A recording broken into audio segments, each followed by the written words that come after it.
Hi, welcome to the Y-axis short video lessons.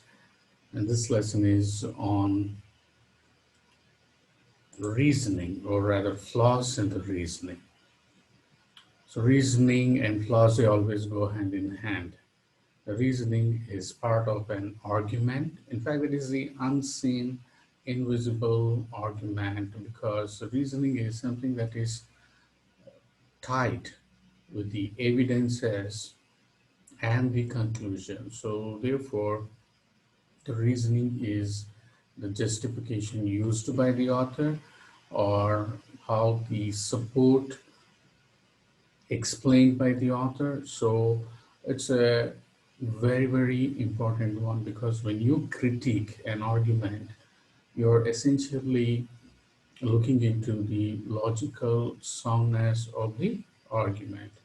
In that logical soundness argument, there are many things that can possibly go wrong, because you're just evaluating, applying your thinking, and see if there is anything that can be less believable, that can be called into question, or is there anything that can be approached with a element of mistrust. So in this video, which is applicable for GRE, GMAT, and even SAT, because they all have critical reasoning. So in this lesson, I just identified few of the gaps, or the errors, or the mistakes that are part of the arguments. And I'm also giving you the keywords because they indicate the flaw.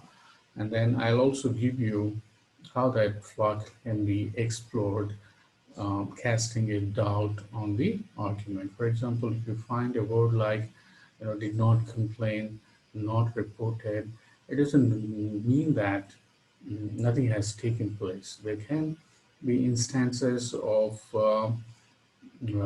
few things, but it can still go unreported. It doesn't mean that it is in absence of those incidents. And the most common one is wrong comparisons. They compare two dissimilar things. They make comparisons across variety of time periods, 5 years apart, even 10 years apart, and even sometimes 1 year apart can make things very irrelevant. And the next thing is about, they just give conclusion, they don't give the supporting information, how they arrived at the conclusions. And then there could be many, many things that can possibly go wrong with the survey.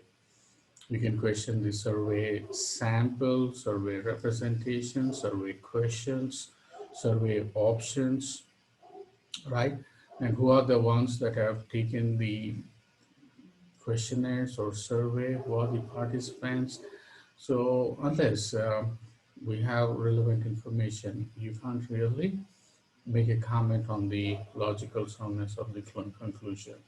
And people choices, they make an argument on the people choices, and based on choices, the argument will say that next 5 years, 10 years, this is going to be very profitable. The problem is that people choices, preferences, competences, they are not really permanent. They change time to time.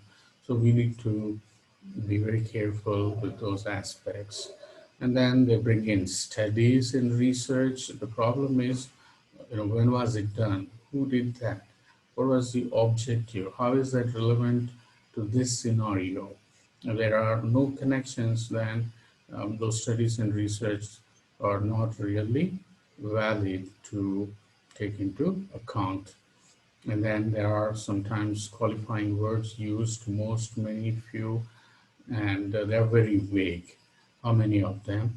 Why does it matter? And who are they? So that such vagueness doesn't really give confidence on the logical soundness of the conclusions given there. And then the most important aspect is the cause and effect. So this has happened only because of this reason. That's how the argument will be presented to us. But the problem is there could be some other reasons for the same effect. If we are talking about a wrong reason and missing the real reasons, then the conclusion is not really going to be valid. So we must always question why not the other reasons. So you need to explore in that direction. And the numbers, percentages, they can also, the interpretation can go wrong. There's nothing wrong with the numbers and percentages. It's just that how you interpret, how you approach them can make a difference. Sometimes absolute numbers are good, and sometimes percentages are given, but the value of that number could be very significant. So nothing wrong with numbers and percentages, but how you interpret is very important. So this is just a sneak peek into our classes on critical reasoning. We don't mix critical reasoning with the reading comprehension because the expectations are very different. So we deal uh, critical reasoning as a separate topic, and we dedicate a good amount of time in dealing with the various concepts, because critical reasoning concepts are not only important for critical reasoning questions but are also for analytical writing. So these are the salient features of our coaching, and we look at our features, and it's very flexible, it's very comprehensive, and this is the best that is available, and most importantly, you can complete that from the comfort of your home. Not only the coaching, but also the tests like GRE and GMAT, which are available at home. So thank you for your interest and considering why coaching for your preparation, and stay safe and take care of yourself, and feel free to talk to us about your coaching needs. All the best. Bye-bye.